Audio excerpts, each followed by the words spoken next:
Welcome to Multidimensional Health with Dr. Toni. I'm really happy you're joining me today. I have a great show. My guest, Hugo Aguiano, a holistic health practitioner and educator, is here to share three communication styles that are guaranteed to improve your social success. This is important because when we're vibrating at a high frequency and working hard to manifest incredible, amazing goals, we naturally radiate a kind of positivity that draws others to us to help us achieve these goals. However, this doesn't mean you can't give the law of attraction a little extra boost by improving your communication skills. And Hugo is here to teach us how mindful communication can do this for us. Welcome back, Hugo, to the show. I'm so happy that you're here. And today you're going to be talking to us about the importance of communication. So I'm really excited about that. Yes, thank you so much for having me back. I'm really happy to be back on the show. Yeah, and when I was thinking of the different topics, um, I thought of communication because um, it can be so challenging, and as me having recently moved to Italy, Hmm. I find myself getting very frustrated because I'm unable to communicate in the learning Italian language, and I'm finding that not only am I having to learn Italian language, but because we live in a little town up in the mountains, we have everybody speaks different dialects. Oh, wow. So so you know how it is with a new language when people start to talk. Sometimes it gets very fast. Everybody says, "Oh, they talk so fast, they talk so fast," but then they also throw in all sorts of expressions, and I find myself getting lost and getting frustrated, and I find myself getting angry. And since my wife, being back here in Italy, when we were in the U.S., she would talk to me in Italian, but it was very clear, very proper Italian. Hmm. But now that she's here, now that we're here, she keeps using, like everybody else, talking really fast and using idioms and using different expressions in different dialects. And I find myself getting frustrated, getting angry, and lately communication has been very strongly in my new education in Italy. So I thought, since it's so present in my life, and I'm thinking about it really on a daily basis, almost all day long, I figured it would be something good for me to address. Yes, yes, it is. And it's not just going to a different country, right? Sometimes we're in the same country speaking the same language, and because our perceptions are so different, we don't understand each other and we're like at each other's throat when we are really speaking a different language, if you want to call it, just Yes. because of how, our culture and our perceptions. Yes. Yeah, and that's one of the things that I'll talk about today, that even though we may be speaking in English, we may actually be speaking a different language, and I'll talk about that as we go through the presentation today. Okay. So tell us a little bit about the different ways to communicate. Yeah, well, basically, there's really only one way to communicate, and that's if you can be understood, Hmm. right? But how you go about that, it's just, I guess it's almost similar to cooking. As long as you're being nourished and enjoying your meal, that's the point. But there's so many different ways to cook food and to prepare food. But really, the right way is the one that pleases you and that you enjoy, and that's nutritious for you and that can really satisfy you. But today I want to talk about three different modes or three different styles of communication. The first one, you're probably familiar with all of these. The first one is, I think it's the easiest model for communication. I learned this from a Sufi master, and I've seen so many different versions of it online now and on Facebook and so many. But the one that I originally learned, my teacher referred to it as the three Sufi gates of speech.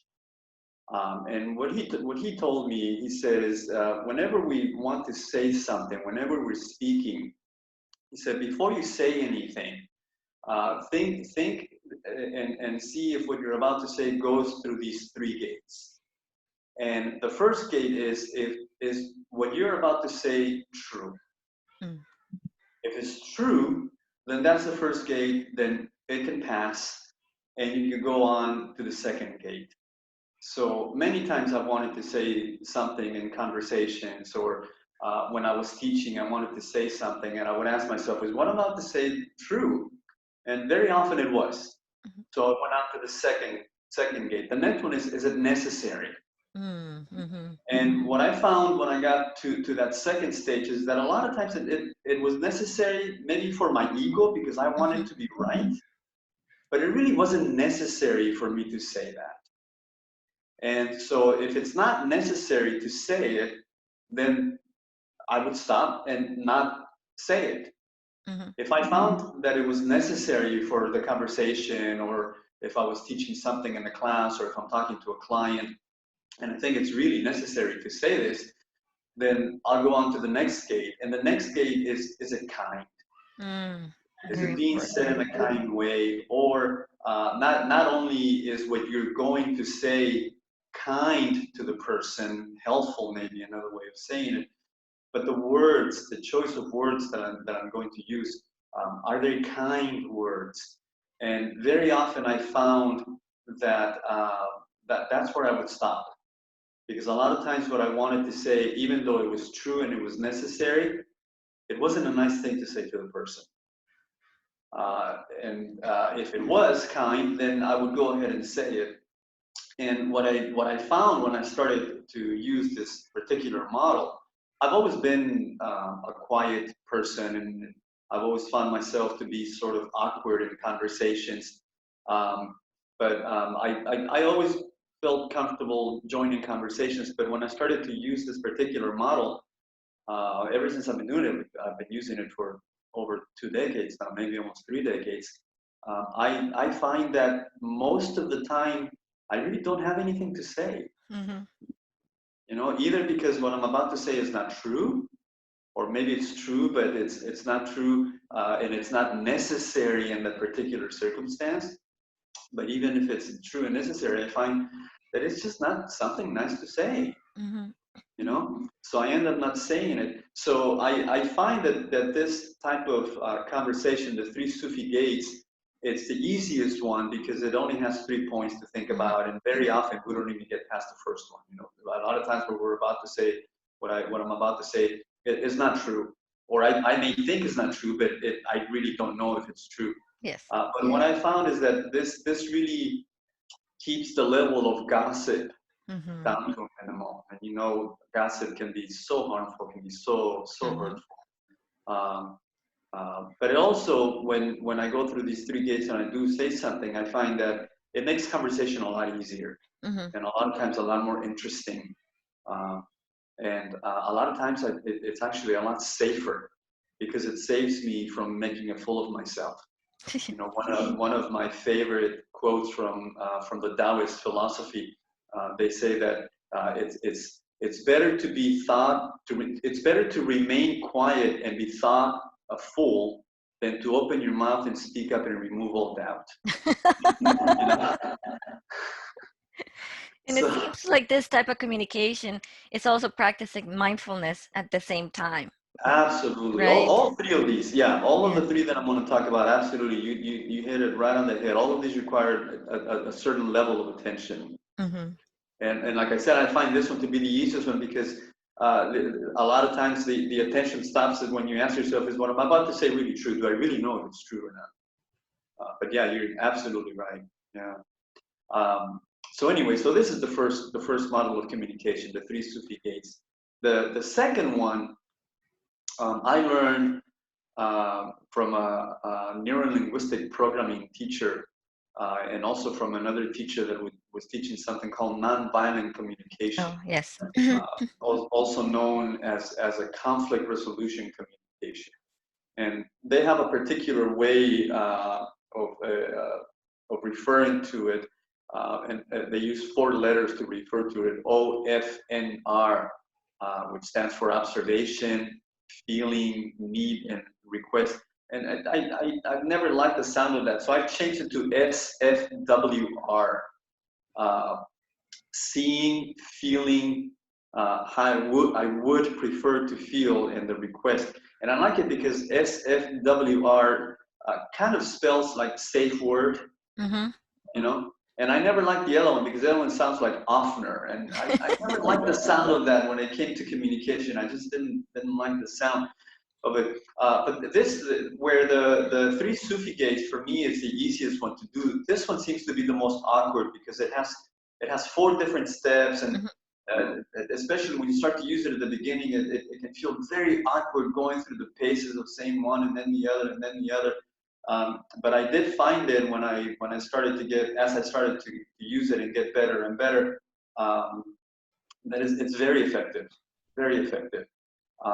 The first letter S stands for seeing, for what you see. Um, you walk into the bathroom after your roommate took a shower and you see dirty clothes, dirty underwear, dirty socks all over the floor, and the water all over the floor, and uh, everything, everything like that. So the first way of communicating would be to say to the person, when I walk into the bathroom and I see dirty clothes on the floor, and I see water all over the floor, right? So that's the first part. The next one is feel. So when I walk into the bathroom and I see that the clothes are on the floor, I feel uncomfortable. I would like to feel comfortable when I walk into the bathroom to take my shower. Would you mind picking up your clothing Mhm. when you finish with your shower? So that covers the I see, I feel, I would like to feel, and the request. Mhm. Um, and I really like this one because it not only can it be helpful in resolving conflicts of communication, but like I said with the first case, that it helps keep conversation interesting and it helps reduce gossip. This one, I find that it's most useful when you're trying to get someone to cooperate with you to do something. Yeah, that makes You're sense. trying to ask someone to do something that maybe it's a third or fourth time you wanted to ask that roommate to do something, or a coworker, or a client, or a student, right? So yeah, this is the conflict resolution part. The other thing that I like about this one is that instead of saying, when I walk into the bathroom and I see the mess that you left, right? That there's blaming. Yes. You did this, right? Instead, I simply say, when I walk into the bathroom and I see clothes on the floor. So you're not blaming. And also, there's no shaming. Mhm. And there's no making a judgment. You're a slob. Look at the things that you threw on the floor. How can you live like this, right? So it can take something that can be a very touchy thing to talk about, and make it somewhat comfortable, especially after practicing the model for some time. But like I said, this for me is the most difficult one and the most awkward to implement. And I remember when I learned it, we used to practice it in class, and it was so difficult to practice it. And then because I was already teaching, I would go to teach my classes, and a lot of times you get students, they ask questions, and you just think, oh my gosh, where did that question come from? So if I use the first model, if I wanted to say to the student, we just talked about that for 15 minutes. Where have you been? Right? Instead of saying something like that, I would use is it true? Yeah, it's true. We just talked about it for 15 minutes. Is it really necessary for me to say that? Well, maybe it is so that the student can be more present, but is it kind? Yes. Yes. Right? I can say it in a different way. In this way, I can tell the student straight out, when I hear you asking this question, I feel that maybe you were distracted. Mhm. In order for me to have a good class, I'd like for you to be present in class. Would you mind blah, blah, blah, Mhm. right? So it takes the blame out, it takes the judgment, it takes the shaming, especially if it's in a class where there's another 15, 20 people in the class, that a person's going to feel uncomfortable. So at the same time, it's the most awkward, it's also very good because it removes the blaming, it removes the judgment, and it can be fantastic in conflict resolution when you're arguing with a partner, Mhm. when you're arguing with a loved one. That's any time that there's a conflict. Yeah, I have found it very effective as well. But in the beginning, it did take time to learn how to speak that way and to not sound like you're rehearsing or trying to, trying to. I think when you're not used to speaking that way, what happens is that you have to slow down in order to phrase it in a way that, like you said, you're not blaming or complaining, or and so since we're not used to, our brain slows down and then it sounds very rehearsed. So that's what I had found. Yes. But once you practice it and you learn how to speak that way, because it becomes a habit, it just comes out naturally and it flows naturally. It doesn't take those pauses. It's just, and people get used to you speaking that way anyway. So it doesn't seem rehearsed. It doesn't seem like you stop the way you usually talk to express yourself this way. This is just becomes your norm. That's what I have found with that. Yes, it's interesting that you say that because I remember as the years went by after I started learning this system, this was something that was taught in classes on a regular basis. And you could always tell when a group of students had taken the neuro-linguistic programming class together because they would come to class and the way that they would communicate with someone that they didn't like in class or someone that bothered them, or if I said something in class and you could completely see the shift in the way they talked and how they were carefully formulating each of the four steps to say it properly. The intonation changed, the tone of Mhm. wording changed, everything would change. And then you could see them as the classes progressed, and I would see them in different classes, that once they continued to use it, how it really became more and more of the norm of the way that they always talked. Mhm. So instead of having a particular way of talking and then shifting to this model, it almost seemed like the way of communicating when you were using this particular model uh, sort of spread out into the rest of the way that you communicate with people. And so it became more of the norm in everyday speaking. Mhm. And everybody slowed down quite a bit. Yeah, it was very interesting. I always Mhm. I always enjoyed seeing So yeah, so when I think what we could tell people is when you first try it, don't give up, because it does seem like very abrupt, like the way you're speaking, and all of a sudden you slow down to do this. I think it will rewire your brain, and you will start thinking and speaking in general that way, and it won't sound so rehearsed with time. So give it time and keep practicing. Yeah. Absolutely. Thank you for saying yes. I have not even thought about that. But yes, it's definitely worth sticking with it. It's definitely worth giving it a try over and over again. The awkwardness, like you said, eventually will go away and it'll just flow. It'll just create a natural flow in everyday communication. I think what happens is you become a different person, and you stop Yeah, just in general blaming and complaining. So that's why it comes out naturally, because you're no longer thinking that way. You think in the other way, which is more compassionate and mindful, and okay, what's how is it affecting me, and what do I need, instead of you did this to me. So you remove that victim part of you, so you change. So it's fascinating. It's just not a communication style to so you can get what you want. You really literally change and become a different person, and you stop being the victim.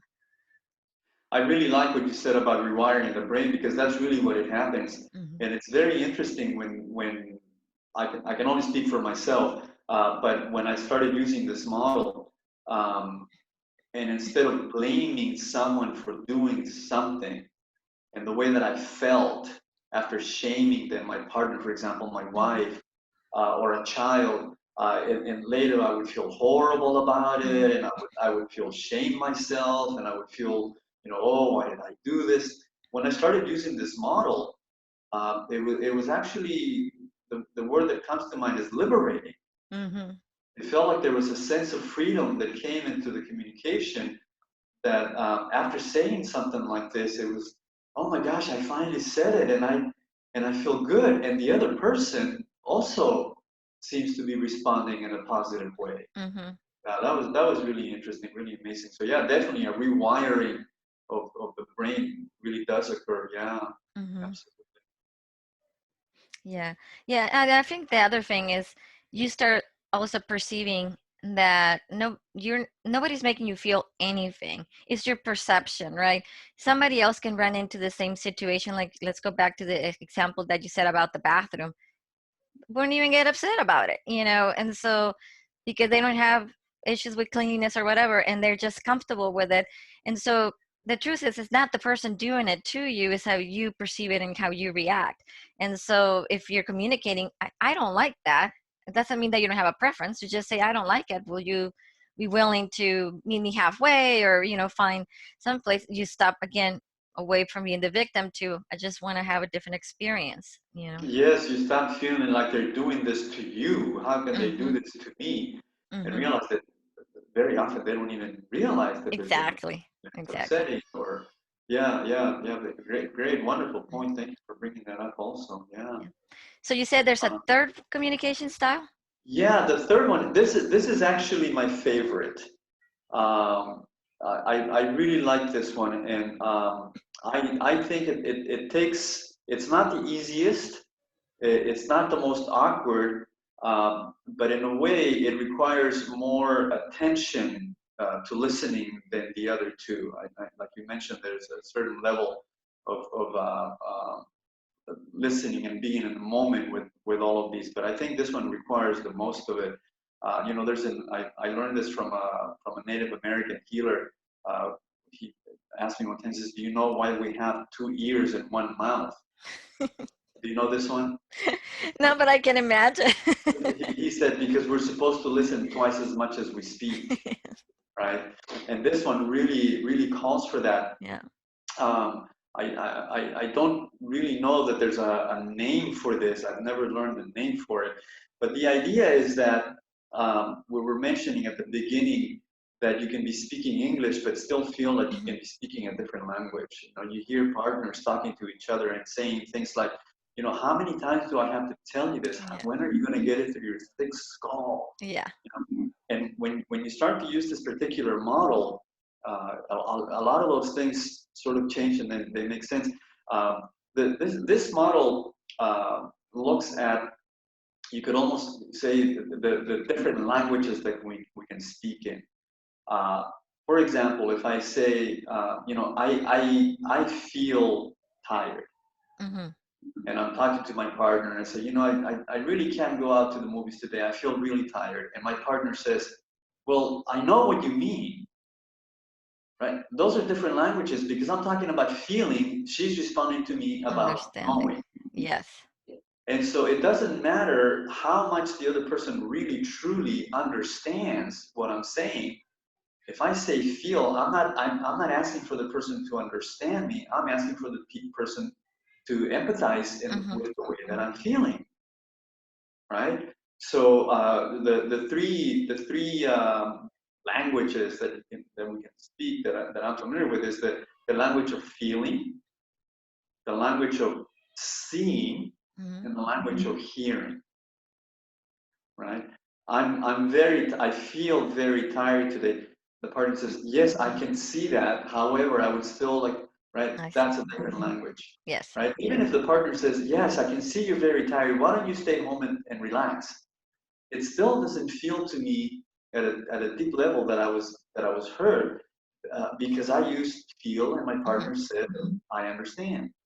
So the reason that this requires, in my opinion, a little bit more of the being present is because it requires for us to listen more than what we say and to hear what language is the person that I'm having this communication or miscommunication with, what language are they speaking to me? Are they speaking in the feeling language? Are they speaking in the knowing language? Are they Hmm. speaking in uh, the seeing, hearing language? It's actually four, right? Once I can pay enough attention to see which of these languages the person is using, and I can start responding to them in that same language, even though it's all English. Sometimes you can speak to someone in English and they say, it sounds all like French to me or something, right? Once we start communicating in the same emotional language, it really makes a big difference. Hmm. Yeah, it sounds like the person feels more understood. Now, I have a question for you because it sounds that the feel, hear, and see that it and it's similar to how we learn or how we tend to communicate. So it's related to that Exactly. because Yeah, I'm trying to absolutely. think. And I'm like, I don't think I have ever heard myself say the word I hear. Mostly I will say I feel or I see because I'm very visual and I'm also very feeling. Um, and so what you're asking us to do is to step into that person's way of learning or expressing themselves. Exactly, absolutely. A perfect example is someone that asks, you're giving a presentation in a class, and someone asks a question, and my job as a teacher was to communicate in a way that the student would get what I was talking about, and it was very difficult. Once I started using this model, and I was able to see if the student was a kinesthetic learner, Mm-hmm. a visual learner, or an auditory learner, when they asked their question based on the words that they use with their language, then I was able to think in terms of the language that they were using and teach to them in the way that they were saying it. If I was teaching a massage class and I gave a demonstration, which of course the students would see, Mm-hmm. and I also would describe what I was doing. So there was the visual and there was the auditory. There were many times when a student, many students always, were trying to repeat the technique when they were working with their partners, and they would ask for help. And based on the language that they used when they asked for help, when I went to help them, I either explained it to them verbally or said, here, look again, Mm-hmm. watch my movement with the hand, now you try to repeat it. Or I would actually say, put your hand over mine and Mm. feel what I'm doing. Now you do it, and I'm going to put my hand over yours so you can feel the technique through me. And I when I see. did that, everything changed. Everything changed. I was always very happy at the end of classes when I read students' comments, and I never failed to get just absolutely wonderful comments about what a great teacher I was, and very often, almost very often, what a great communicator I was. Mm-hmm. And that didn't happen before. But when I started to realize what language the student was using in answering the questions, and I would answer it in that same language, not only did my understanding of the subject increase, because now I could understand the subject from an aesthetic perspective, auditory, visual perspective, but I could also explain it to them in that way, and they could understand it. So once I started to use that model, I realized that my understanding, my level of learning the technique that I was teaching greatly increased. So not only did it make me a better teacher, it made me a better communicator in teaching, in business, and in my private life, but it also helped me to understand the subject that I was teaching that much more. Mm-hmm. So these three communication styles sound amazing, and I try them myself, and they work. I want to know your perspective. How can people implement this in their daily life so they could be successful? Wow, that's a big question. Um, Being understood, I think is really what it's all about. If you can be understood, even if you don't get what you want out of life, if you're understood, the feeling that you can come away with Mm-hmm. is fantastic. I used it a lot in my teaching. I use it a lot in my work and in my business, and I use it a lot in my relationship. In teaching, I already gave a little bit of an example, but imagine a student who always comes in late, Mm-hmm. right? How do I get that student to come in late? Imagine a client who always comes in late. How can I talk to that client in a way that they understand that it's important for them to show up on time, and that even if they show up late, I have another appointment, so I need to Mm-hmm. finish, and they're Mm-hmm. going to be out of the time, right? Uh, but really, even though it's very helpful in that, in those respects, to be able to communicate with my wife, Mm-hmm. be able to communicate with my wife in a way that if I have something to say to her that it's very difficult for me to say it for whatever reason, to be able to say it in a way where there's no shaming, there's no Mm-hmm. blaming, and I don't do it all the time. And when I catch myself, I always feel horrible. Mm-hmm. But when I do it afterwards, there seems to be this, even the energy in the room changes. There's this Mm-hmm. feeling of resolution. There's this feeling of coming together. and knowing that there's a common understanding. And even if the issue isn't resolved, knowing for her to know that I'm trying to do it in a way that is not hurtful makes such a difference in my relationship. It's really been a wonderful, Mhm. wonderful blessing to be able to do that. Yeah, my mentor usually says, imagine the type of relationship you can have if both people assume that 100% responsible for what's going on, instead of like everybody says, oh, the relationships are 50-50, but then they're always, it's your fault, it's your 50% of the fault, instead of like, I'm 100% responsible, they're 100% responsible. It just makes the relationship stronger and kinder, and it works better. Yeah. Yeah, yeah, yeah. Yeah. Relationship, right? We're all in the same ship Hmm. of relating. Yes, yes. Well, thank you so much, Hugo. This was amazing. I love these three types of communications, and it helped for me to be a reminder. So I'm going to keep practicing it again. Thank you. Thank you very much for the opportunity to share this information. Thank you. Thanks.